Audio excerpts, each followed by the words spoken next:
cabinet Serigne Babacar Sy Ashifa moo leen indil produit bu bees tàq di faj lépp loo xamante ne nii rek xeetu hémorroïde la interne mbaa externe ballonnement dama ni góor ñi seen kàttan commencé wàññeeku sax produit bii rek mooy bu baax bi dina raxas biir bi lépp lu ci bokkul mu génnee ko yow miy seere mbaa sa suufu tànk yi di tàng produit baa ngi nii Ashifa 100% naturel Ashifa moo taxaw temb ngir lépp lu jëm seen wàllum wér gi yaram mu dimbal leen ci ba ngeen mun a nekk en bonne santé woo leen ñu livrer leen foo leen mun di nekk ci Sénégal mbaa ci bitim réew ci 77 674 81 15 produit Ashifa cabinet Serigne Babacar Sy moo koy distribuer mu ngi nekk Mariste jàkkaarloog Pont Hann ak produit Ashifa yi ñëppay nekk en très bonne santé.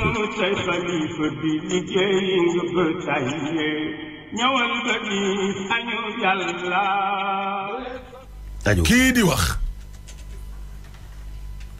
Sitafa Ñaan la tudd. Sitafa Ñaan. baayam ak yaayu doyen des juges Samba Sall ñoo bokk ndey maanaam kon juge bii di doyen des juges ndem si yàlla Samba Sall cousin am la d'ailleurs moom mi tuddee na ko doom doyen des juges it ñu xam ci moom keroog ne bi mu amee at la fi waajurum wu jigéen jóge waajurum wu góor yi topp ca nijaayam di bàyyiwu xale bii di waaj a wax moo ko yar ok deyam bi nag génn àddunaam tombé woon ñu dénk ko dossier mbir mu jur coow ñenn ñi am fuñ ko dëkkale ñeneen ñi am feneen fuñ ko dëkkal waaye ci kaw gàttal daal waa këram kontaanuñ ci nguur gi kontaanuñu ci Ousmane Sonko muy lu rëy nag ñoom nag ñëw nañ nag mooy yi des nag détails yi moom alaaji dama kaa bàyyi rek moo xal ko boppam soo bëggee it ma continuer. doy na déet léegi moom bàyyi nañ ko wax seen bopp rek. soo bëggee it ma continuer. alaaji tey dossier yi di fi de. juge ba ndax daa da woon làqu génn addunaam bi ndax dafa naturel waa wala déet lan moo tax ñu ne leen levée du corps am na ñu ne ca ñu jékki-jékki fekk leen ca hôpital ba dàq leen waaw dàq waaw Ousmane Sonko lan moo tax alaaji première conférence de presse ba mu tudd àttekat yii xamle ne ñoo yàq tribunal bi boole ci Samba Sall waaye keroog bu mu génnee jàkkaarloo Samba ba génn alaaji boolewu ko ca kon lan moo xewoon ca biir tribunal waaw gendarme ba leen doon yóbbu seen cortège ba Sokone ñuy denc juge Samba Sall lu tax mu dem ba jam ñaajo dëpp motaar ba lu tax procureur Bassirou Gueye ba mu demee ba Sokone ñu ne naaj bi daa tàng lool nañ leen bàyyi ba tàkkusaan ñu denc lu tax procureur Bassirou Gueye xaarul denc ba ñibbi dama lay junju de yii yëpp ay sujet la yu waa kër Samba Sall toogoon doon xaar seen doom ji pour mu ñoo wax ndax mooy seen porte parole waa lu tax ñu dem ba daanaka ñeent fukki guddi ba léegi Macky Sall jaalewul juge Samba Sall ndax moo maître sous contrôle judiciaire Ousmane Sonko moom la wala du moom te mbir mi am na ay audio nag yu fi àttekat bi bàyyi waaye audio yi moom yegg see guñ ci yii moom la waa kër ga wax rek la yi àttekat bi wax nag yegg see guñ ca lii de laa nduggi ba indi lii laa indi tey. dëkk baa ngi tekk sa ndugg ris na. Dakar ngi tekk Sénégal gi yëpp. waaw maag si rek Baba Diaw daal lii leen jëli woon. mu ngi ni tekk. ñu am fuñ ko defee nag fii nii rek ci biir Dakar.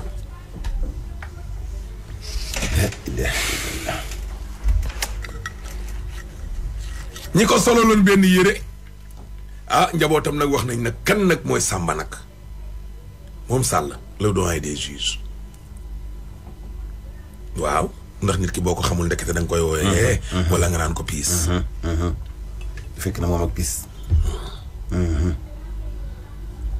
waaw bi mu jógee cité des magistrats fii ci foire bi fan la daw làqu ak njabootam ci ginnaaw ban hôtel ak kan moo ko fa jox mu dëkk fa waaw xanaa nguur gi joxu ko woon protection alaaji. y a trop de questions. sëriñ si ñoo sauvé réew mi wala moom Samba moo sauvé réew mi alaaj tey débat am na. réew maa ngi ni tekk. Chimère jar cousin wu Samba Sall bi nag. moom la njaboot gi tànn. mu wax def ko porte parole mu wax. ñu naan ko Sita Fagnan. Sita Fagnan. anamu Chimère. Sita Fagnan maa ngi lay nuyu. maa ngi lay fay Serigne Ahmed. naka ngeen def mbaa na ngi ci jàmm. sant yàlla bu baax maa ngi nuyu mbokk yëpp. di leen ziar di souhaiter ne que ñëpp ñu ngi ci jàmm. te yal na jàmm yàgg ci dëkk bi. ci barke Yonent bi sallallahu alayhi wa sallam. fi ñuy dooree laaj yi nag mooy doyen. Samba Sall. doyen des juges jóge na fii bu yàggul. est-ce que mën nga présenter wu tam nga gën ñu wax lan nga bokk ak ñoom. ndem si yàlla ji yal na ko yàlla yërëm te xare ko àjjana yal na suuf sedd ci kawam. man cousin wam laa. yaayam mook suma papa ñoo bokk benn yaay bi leen jur. man ak sama maam ci booru ci wetu ki ñu ko denc. kooku moo ñu yar ak sama papa bi ma jur. ñu màggandoor diggante Sokone ak Dakar waaye moom nag def na ay Foundiougne ak Kaolack ñun loolu la ñu bokk man sama ay leçon ci moom laa ko daan réciter daf ma daan jàppale it ci ay exercices ak di ma surveiller parce que magee na ma quelques années. d'accord mais gis nañ ne nag bi mu génnee àdduna. ak dossier bi ñu ko mujjee dénk di dossier wu Ousmane Sonko bi. coow yi nag daf ci bëri daal ngeen gis ci wax yooyu. yoo xam ne neexu leen. ci nit koo xam ni. dafay nekkoon ba ci yàgg jóge fi. waaw. dëgg la Sénégal dafa nekk réew moo xam ne nit ñi neexuñu waxal. te nit ñi foog ñu xam ne dee du gàcce.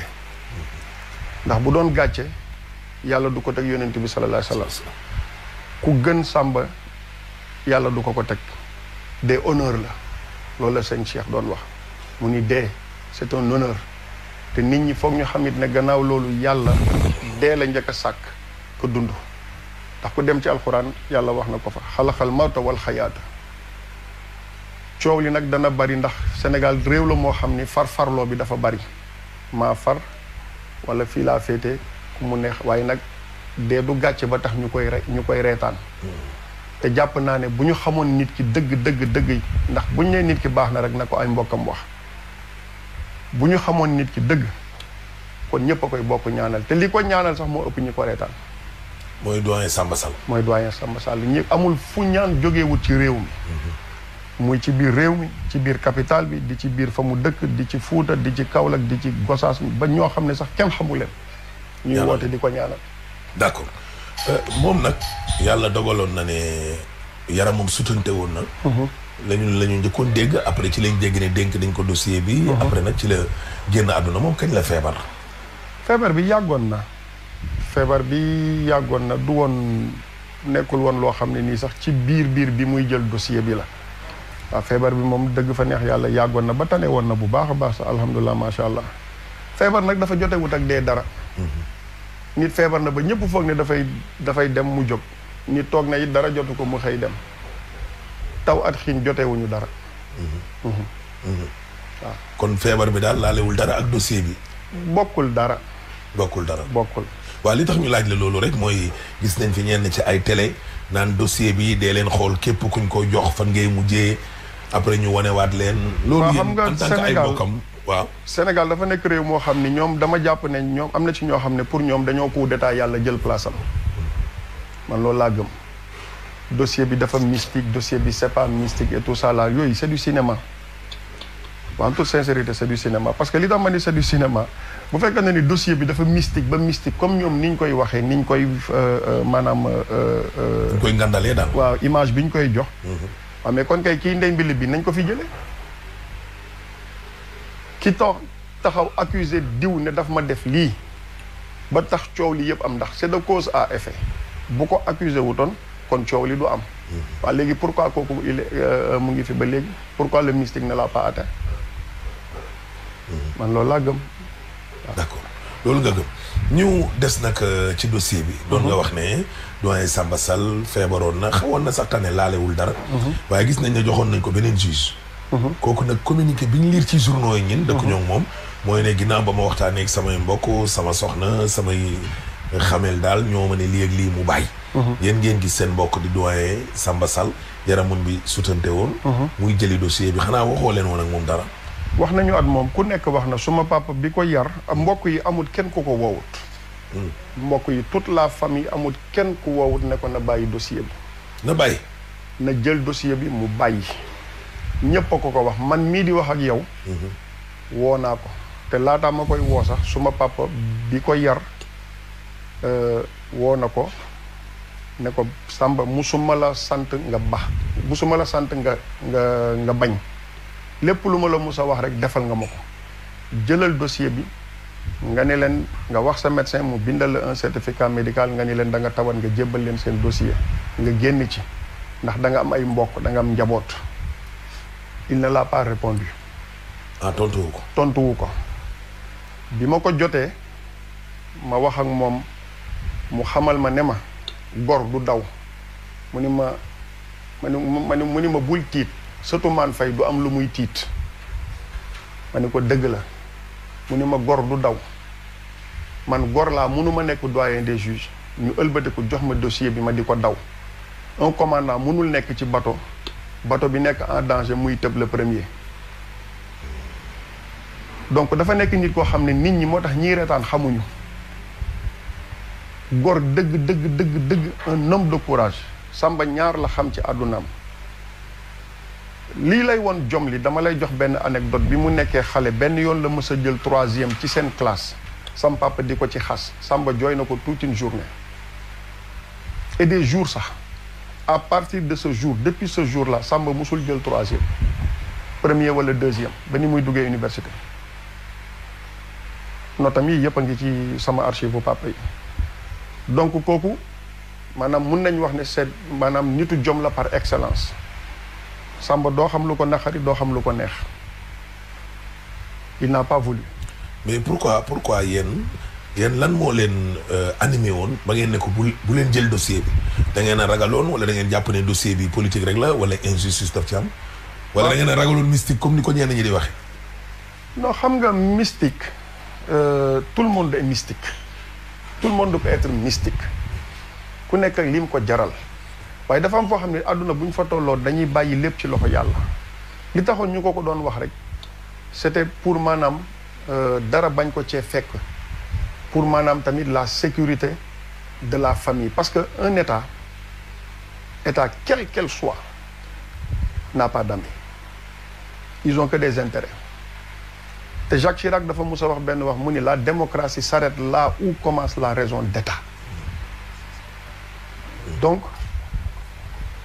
li taxoon man personnellement ma doon ko wax moo di ne dëkk bi jamono jooju mu ngi métti ñu ngi lakk kër yi ñu ngi def nii am na ñu ci ay bakken yu ci dee à telle enseigne que ñu assigné ko benn garde du corps mais man je dis que si un président mu ngi nekk palais ñu barricade ko mu yore beaucoup de garde du corps que ça soit le ministre wala keneen un juge des doyens ñu banaliser ko comme ça jox ko benn de garde du corps c'est pas noble. c'est pas noble balaa ñoo ñëw ci bi muy dajejeeg Ousmane Sonko yooyu waaye ñun liir nañ ba tey ci journaux yi te dégg nañ ko tam ñu ne benn instant dafa rawale moom njabootam daal génn nañ këram ba am fu ñu dem làqatu ji est-ce que loolu am na. Ahmed keneen ku mu doonoon ku dul moom dana ko def. kon génnoon na këram dëggantaan. génn na këram dem fu ñuy wax ci booru hôtel Pullman dëkk foofu. il n'était plus joignable. il l'a fait parce que tamit dafa yore njaboot. yéen mënoo leen ko woon jot. non bon am na nag suñu ay ñenn peut-être 1 ou 2 membres de la famille yu xam fi ñu nekkoon te loolu keneen ku mu mënoon a ti doon ak fi situation bi dëkk bi tolloon ba pare à part ça sax defu ko non seulement pour njabootam mais daf ko def tamit pour ses collègues magistrats yi nga xam ne ñoom ñoo dëkk ci cité bi. dafa mujj génn cité yu magistrat yi fii. dem fële ca booru hôtel Pullman nekk fa. foofu la nekkoon avec sa famille moo tax après mun naa leen envoyer ngeen teg audio bi il a demandé pardon à ses collègues magistrats xamal leen ne leen pression bi métti woon na waaye nag fii Sénégal nit ñi maanaam xàmmeewuñu ku jël ni justice di doxee ku jël dossier ak ku jël décision muy demander magistrat wa mi ne leen ngeen baal ma ndax pression bi métti woon na trop ci yéen métti woon na trop ci man donc ku mel noonu dëgg fa neex yàlla jàmm la doon wut waaw d'accord léegi balaa ñoo ñëw nag ci wàllum levée du corps bi ak bi mu génnee àdduna ak bi ñu leen waxee ne làqu na ak yooyu bi muy dem jokkoon na ak sa papa bi muy dem xamalu ko kenn parce que bi muy gisee ji ak Ousmane Sonko ak yooyu yëpp waaw wala këram nga fële la jógee rek dem tribunal foofu la jógee dem sam papa bi la veille daf ko wax ne ko na bàyyi dossier bi mais tontuwu ko parce que xam naa ne connaissant le doyen des juges dafa jox sam papa trop de respect daf ko jox cër waaye tamit secret professionnel mayu ko mu xamal leen ne leen bu xëyee daf koy libérer il peut pas le faire parce que ay famille non wala magistrat yi junjun nañu ko rek ñun ñii lu mu leen junjoon man le jour même bi muy libérer Sonko il m'a appelé ci WhatsApp bi avant affaire bi commencé avant mu koy recevoir une demi-heure avant muy recevoir Sonko il m'a appelé ci WhatsApp bi parce que comme je n'arrivais pas à le joindre ma bàyyee ko message xam naa ne bi mu connecté waatee téléphone am connexion bi mu gis sama message yi il m'a rappelé ma ni ko sa liggéey la man mënuma ci dugg seetal li la sa conscience may ak li la loi may nga def ko pour l'intérêt du pays. léegi lan la junj. mu ni ma tout ira bien bu fekkente ni ci man dong la des réew mi du tàkk ku dee rek nag yàgg sa bàmmeel xëy na nag dina am ñoo xam ne dinañ ne mbokk moo nekk di wax waaye mbokk gi dafa am lu ko jiitu mooy dëgg gi ca yàlla li ma wax rek laa wax textuellement. loolu yow lan nga ci njàngat maanaam mooy du ma tëj Ousmane Sonko. man xamoon naa ne du ko tëj jour boobu biñ ci waxee xamoon naa ne incha allahu rabbi dina ko libéré waaw. loolu moom waaye am na daal kenn ci seeni mbokk yoo xam ne moom dëggal na ni sax. doyen daf ne nekkul ne moom moo mettre Ousmane Sonko sous contrôle judiciaire loolu c'est-à-dire. man mii di wax ak yow nii. il me l'a dit. ah mais moom bu sous contrôle judiciaire Ousmane Sonko kan moo ko def alors. ah mais la hiérarchie fii Sénégal la on parle de démocratie mais ñëpp xam nañ ne Afrique la vraie démocratie. hiérarchie mais greffier bi mooy toog ak Ousmane Sonko ak avocat am ak moom mooy du bind. xam nga lim ma wax. dama ne ko léegi nag naka la fa mbir mi demee bi ñu paree ba pare ne ko ci jërëjëf parce que il faut tamit le remercier après tout ndax jàmm amoon na te jàmm jooju moom la ñëpp doon wër. moom la ñëpp doon séentu. mu xamal ma ne ma moom placé wu ko sous contrôle judiciaire. ah mais kon kat moo ko placé sous contrôle judiciaire. ñi ci kaw. ay kilifa. ah mais bien sûr. mais c'est eux qui l'ont placé à ñan ñooy ay kilifaam loolu Ahmed journaliste nga je pense que di nga ko xam. ministre bi président Serigne Bassirou Gueye. ñi ci nga xam ne daal ñoo ko yilif. ñoo placé Sonko sous contrôle judiciaire mais du Samba Sall. ah mais xanaa cachet beeg signé moom ku mu doon jàkkaarloo xanaa bu paree moom dina signé juge bi signé wala. l'État a beaucoup de moyens. mais moom nekkul ne moo placé Sonko sous contrôle judiciaire. mu ngi ci dëgg maa ngi ci fen. nekkul ne moom moo ko placé moo tax loolu il faut que sénégalais yi xam ko. il faut que sénégalais yi xam ne Samba Sall dafa sauver le Sénégal. mais li nga wax noonu garaaw na de. Ahmed. Samba Sall bu ñu doon wax ne kan moo war a nekk l'homme de l'année ci année 2021 bii. moom la war a nekk. ndax jàmm or nañu ci jàmm. julli ci jàmm. delluwaat ci jàmm ñëpp nekkaat ci jàmm. gannaaw yàlla. du procureur du président du keneen du sëriñ du kenn c'est lui. Samba Sall il est mort dignement ndax il s'est sacrifié ndax xamoon na li ko ci mën a fekk. mais kon yéen mbokk yi daal na ngeen jàpp ne décision bi Samba Sall waroon a def Ousmane Sonko defu ko maanaam fekkiwul ay kilifaam dañ ko doon dicté. non Samba moom kenn mënu ko teg pression Samba Sall bi ma xam man xanaa mu changé ci diggante bi. ah ñu doon gis ñu ne Sonko moom defaraloon nañ ko cellule lépp wala. mais xam nga waxoon nañ fi parce que fii moom c'est un pays de waxoon nañ fi wala dégg naa. ne Macky Sall Ablaye Wade da nga ko doon préparer une chambre à Rebeuss waxoon nañ fi it ne Idrissa Seck lii wëg lale donc. yéen li ngeen jokkoo laa wax ak sa cousin li nga jokkoo ak doyen des juges laa wax man. yéen loolu déggoo leen ko woon. maanaam ne moom mi ngi dund pression laa wax. mais pression bu métti Samba pression bi mu doon dund doomu aadama antanu ko. bu jógee ci nguur gi. partout. xam nga am pression du pouvoir. pression des collègues pression de la famille pression d'un peuple. parce que ñëpp a ngi doon séentu waay nañ ñu dimbale ngir yàlla jàmm am ci réew mi ndax jàmm la Sénégal xam. mu nekk ci loxowu benn nit. nga war a yow tous les jours xamuloo ndax boo génnee sa kër di nga dellu siwaat pour fekk ci sa njaboot. dafa métti rawatina nag ci réew moo xam ne nii on vit dans un pays boo xam ne nii c'est un pays où il y a pénurie de discipline. nit ñi dañuy génn di wax lu leen neex sans même savoir la personne bi ñuy waxal kan la. Samba Sall dem na ba wax ay mbokkam. ne leen daal moom nguur gi sax la gën a ragal à 90% que l'autre camp loolu dëgg la. il me l'a confirmé. yow mi man mii di wax ak yow il me l'a confirmé man ñaanuma ku dul Samba Sall sax du ma wax ci moom lu dul dëgg muy dund ak muy dee. mu ne benn instant nguur gi la gënoon a ragal sax. il m'a fait savoir que ni. moom il a beaucoup plus peur. de l'État que du camp de Sonko. parce que un État est trop puissant et ils ont trop de moyens. ñu ciy waxtaan di ci waxtaan bay dugg ci le cas de commissaire divisionnaire boobu ñu fi reyoon au temps Cheikh Sadibou dañu retrouvé woon la comme au Mamel ak maître Babacar Seye ba ma sax ma ko ci dox d'autres exemples ne ko am na fi sax au Maroc le cas de Ben Barka bi ko Assane 2 di faagaagal reyee wuñ ko biir Maroc ñu ngi ko reyee en France ñu waxtaan ci sax ba ma joxaat ko sax beneen exemple bu princesse Diana ñu ngi ko reyee ci pont de l'Alma en France ba léegi personne kenn waxu ci dara. kon bu ma déggee sa wax daal mooy yéen maanaam seetaloo leen nguur gi ci DM ja 100%. loolu moom du ma ci dugg sëñ Ahmed yàlla rek a xam parce que dafa am benn affaire bu ma gëm. boo demee ci alxuraan. nga jàng suratul Luqmaan nekkul woon yonent mais yàlla daf ko joxoon sagesse. bi muy conseiller son fils. daf ne ko yaa bunaaya yow sama doom.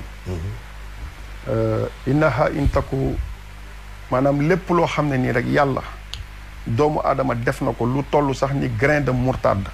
nga jël ko nëbb ko ci suufu roche. bu keroog yomal xiyaamee yàlla dina ko feeñal.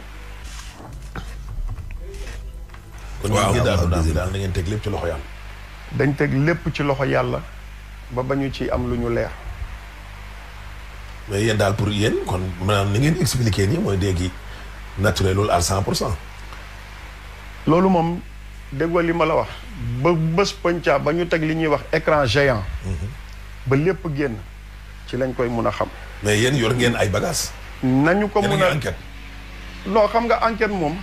di nga laaj kii laaj kële waaye xëy na am na foo xam ne boo fa àggee. mooy li ma la wax rek tu es obligé nga taxaw.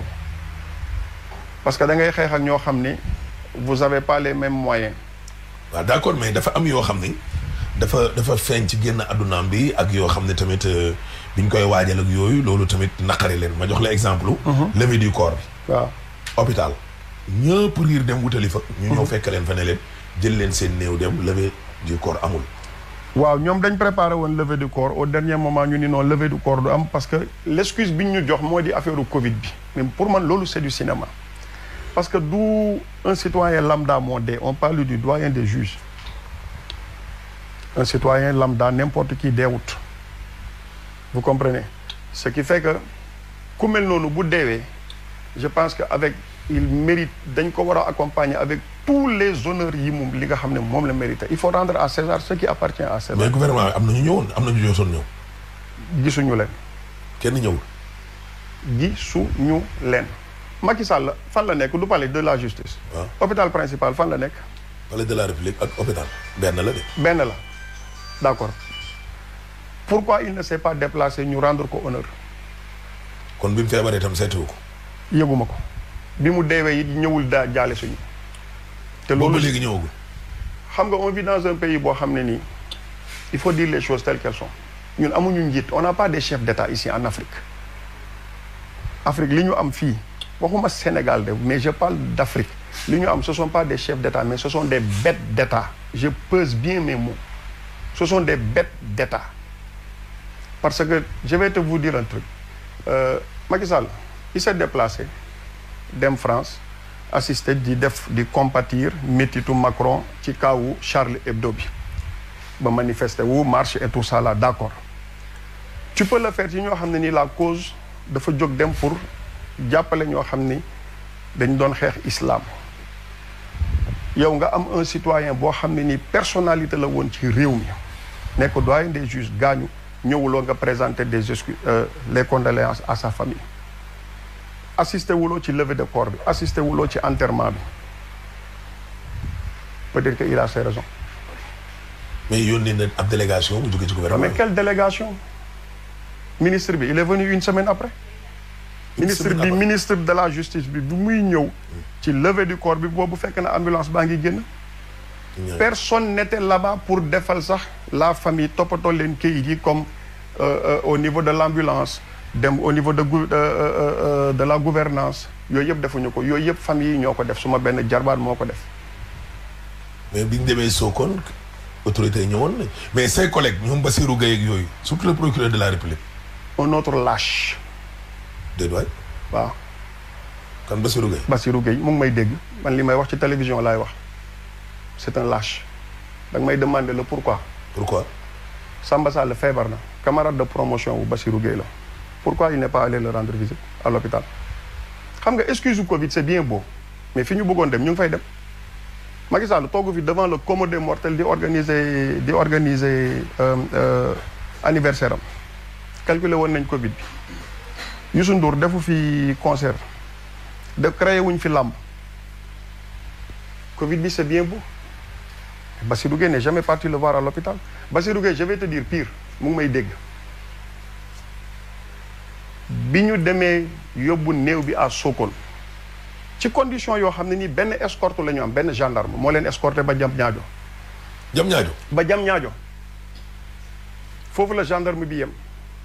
ah bon ah oui. kon motard bi yeggul Sokone. motard bi jam ñaajo la yem. waaw ñu continuer. man juste rek benn entre parenthèse nekk naa fi dans le tourisme ci année 2000 yi jëlee nañ fi ay tubaab.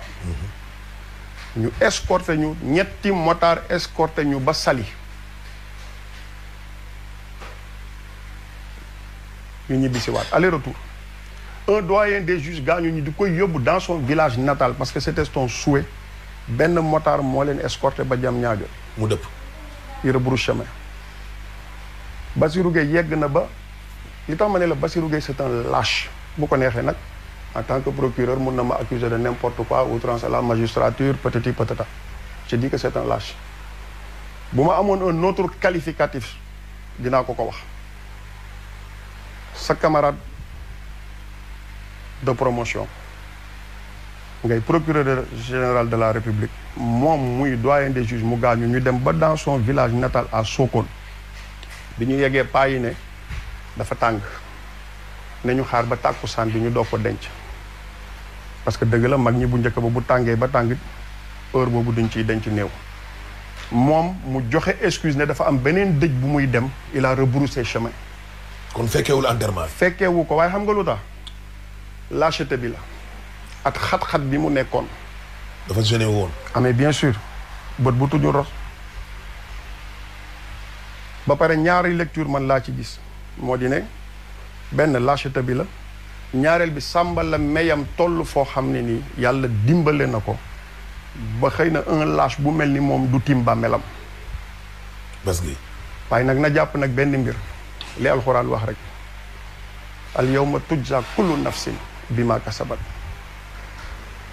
li ci yàlla teg nag lu leer la wallahi lazim la zulma al yawma nee na bés boobu bakken bu nekk rek sa bés a ngi ñëw te bés boobu dul bés buy moy la zulma al yawma du bésu fen ndax yàlla du fen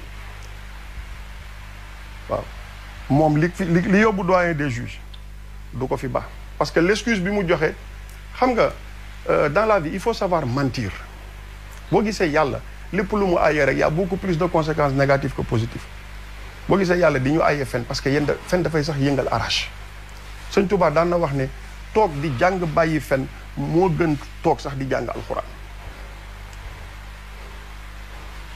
waaw boo taxawee nag nga joxe excuse ne comme quoi da ngay dem assister ci beneen néew beneen dëj boo xam ne kooku bi mu gaañoo yàgg na alors que bii mu ngi fraîche maanaam c'est frais c'est un deuil qui est frais te xas nga déplacé wu ñëw ba foofu diggante tisbaar ak tàkkusaan ñaata heure de différence la nga rebrousser chemin bu fekkente ni nag am na neen lu ko nit mën a expliquer man moom ma démissionné wu ci sama devoir d'entendement. mais moom diggante bi mu jëlee dossier bi noonu ak bi mu tawatee dafa gudd wala yàgg na. non dossier bi. wala da ko fekk ci feebar bi. non instant boobu bàcc bi mu libéré Sonko sax c'est après qu'il est tombé malade. xam nga dafa dul Bassirou Gueye kese sax on parlait de Bassirou mais Sonko y a pas plus mystificateur que lui Sonko c'est un ingrat parce que am na loo xam ne boo ko waxul dañuy foog ne man mii toog di fii di wax ak dina am parce que nit booy wax dafa am ñi lay déglu te ku ci nekk dafay am sa perception de la vérité waaye dëgg benn kese la man mii di wax ak yow man musuma voter dans ma vie man je ne crois à aucun politicien musuma am carte électeur nga ne Sonko. li tax ma ne la c'est un mystificateur il n'est pas reconnaissant mais Bàcc lui a rendu beaucoup de services Bàcc Sonko toog na ci bureau Bàcc man lii moom moo ma ko wax ci entretien ba Bàcc Sonko mu abal ko mu sajaada mu julli moom bi muy taxaw Sonko bi muy njëkk a taxaw di cité Bàcc boobu Bàcc jëlagul dossier bi boobu doyen des juges yoragul dossier bi ñu demee nag ba nga xam ne toog nañu ñoom ñaar boo waxtaan mu xamal ko ne lii confrontation bii du intérêt réew mi boo leen ne da ngeen di déloger Macky yéen ñële dog char yi taxaw bakken yu rocci c'est le Sénégal qui perd moo tax nit ñi nañu delloowaat en arrière. kon Sonko da ko waroon delloo njukkal quoi. mais il ne l'a pas fait. lu tax mu waroon ko delloo njukkal. li tax mu war ko delloo dañ koy tëj. non parce que moom ki nga xam ne toog nga yow accuser ko. tudd ko ci loo xam ne moom yoragul dossier bi loxoom takku ci nga dem ba ci biir ba gis ne kii jugement bi ma amoon ci moom dafa ute avec la réalité avec la personne bi may waxal mu libéré la moo tax bi mu génnee le même jour le 8 avril boobu bi mu génnee ba dem di wax il n'a pas cité Samba Sall dafa ne Macky Sall Malick Sall Bassirou Gueye léegi lu tax mu sepp ci Samba Sall est-ce que newul lim fi jógee tax déedéet boobu jógewu fi boobu c'est le jour bi ñu libéré Sonko Aïdara le jour bi ñu libéré Sonko le 8 avril boobu. lu tax bi yoon tuddul kii Samba. waaw. est-ce que demul dafa am lu xewoon ci bureau bi lu Sonko waxul. mais li ko guidé ci discours am bi. maanaam ni ko. Samba traité ni ko Samba sermonné ramené ko à la réalité xamal leen ne leen nañ leen lutter pour le pays. c'est ce qui l'a fait changer moo tax mu am beneen gis-gis ci nit ki. boo xam ne Samba mi maanaam li ko nit ñi di waxal ak moom boobu. waaw li nit ñi di wax avec la réalité moom li mu constaté c'est pas pareil. d'ailleurs un de ses avocats wax na ko. d'accord donc delloowaat leen nga baal ma rek delloowaat leen en arrière ngeen déglu discours Sonko bi le jour bi mu génnee bi muy wax il n'a pas prononcé le nom de Samba. premièrement li tax ma ni la Sonko il n'est pas reconnaissant bi Samba deewee.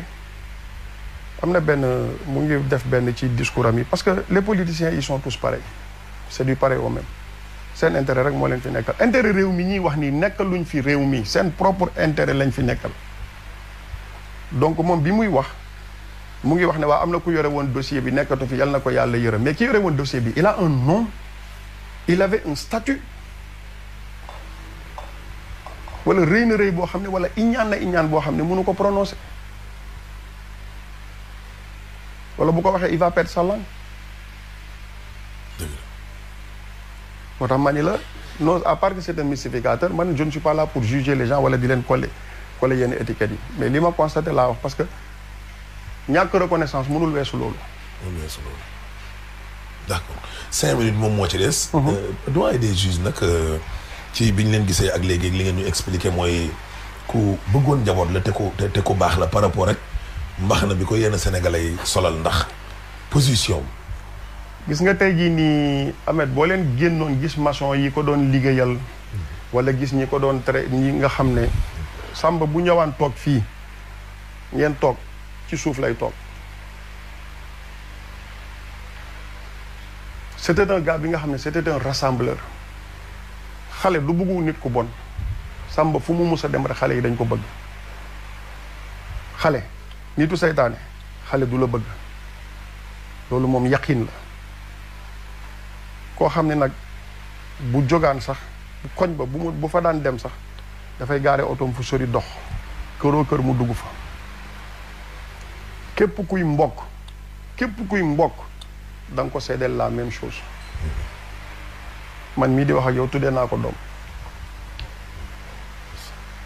bu bonoon duma ko tuddee mais nit ñi nag xamuñu kan mooy Samba Sall waaye booy wër ku baax ba romb ko dootoo ko gisati. jabaram ak doomam yi ak yéen ñi ko gën a jege bi affaire bi maanaam bi mu génnee àdduna lan ngeen dund keroog. métit xam nga toog nekk ci sa kër nga bàyyi ay seex yu ndaw yoo xam ne dañ leen miinoon foo toog ñu ngi foo sa kaw yéeg fii épaule fii si sa kaw mbagg yi ndeysaan bëre këpp nga yeewu suba teel ci ay xale yu ndaw ñu ne la yaay ñuy wër seen papa ci biir kër gi dafa métti ça fait mal jabaram moom rek la xam ba fii may wax ak yow nii boo demoon léegi seeti ko yaa ngi ko fekk fi mu ngi sëgg di jooy nekk nag nit ku jullite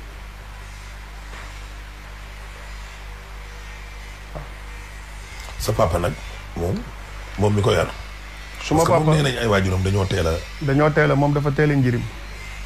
Samba Sall sa papa yar ko dafa teel a perte ay parents am mun naa wax sax ne daanaka xamul papaam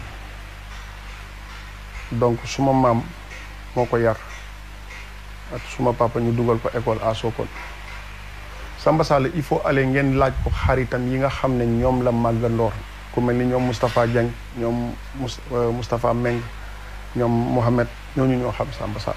kàddu gu mujj gi lan nga doon dénk sénégalais rek. sénégalais yi li ma leen di dënk nañu def attention.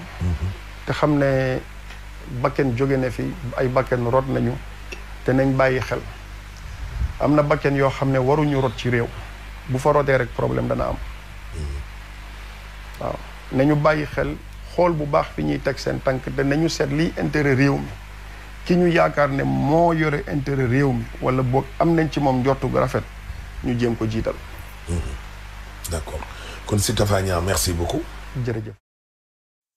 tarkalla yéen a ko doon laajte yegg si na produit ba ñëw na produit bi mooy produit Ashifa nag ko xamul ku ne dégg nga ko produit bu bees la nag fenn rek la am mooy fi nga xamante ne mooy cabinet Serigne Babacar Sy cabinet Serigne Babacar Sy rek nga ko mun a amee macha allah produit ba yegg si na coow jeex na histoire jeex na li nga xamante ne mooy cippatu guddi xeelu guddi ak tëddal fii ma tëdd fële jeex na fi maanaam li nga xamante ne mooy séparation de corps jeex na si àddina bi ndax ba gannaaw ba nga nga xamante ne mooy Ashifa ba mu yegsee la xel yi daal Ashifa nag li ko tax a jóg lenn la ma leen koy waxaat encore une fois góor ñi nga xamante ne dañoo néew kàttan góor ñi nga xam dañoo tële góor ñi nga xamante ne bu ñuy sëy duñ yëg seen bopp wala ñi nga xamante ne tamit bu ñuy sëy dañuy gaaw a daanu ñooñu la ñu andi li nga xamante ne mooy produit Ashifa dee leen ko utiliser kër ga neex jàmm ne ñooy produit Ashifa nag fenn rek ngeen ko mun a amee feneen fuñ leen ko jaayee fu dul fii nga xamante ne mooy Maris en face Pont An dañ lay nax boo mënta ñëw foofu nga ñu jël suñuy numéro yi nga xamante ne moom nga ñu mun a jotee nga woote ci 77 674 81 15 boo ci wootee soit ñu defal la livraison à domicile wala yaa xam noo ko bëggee ak produit ba Ashifa baa ngi noonu jàmm ne ñooy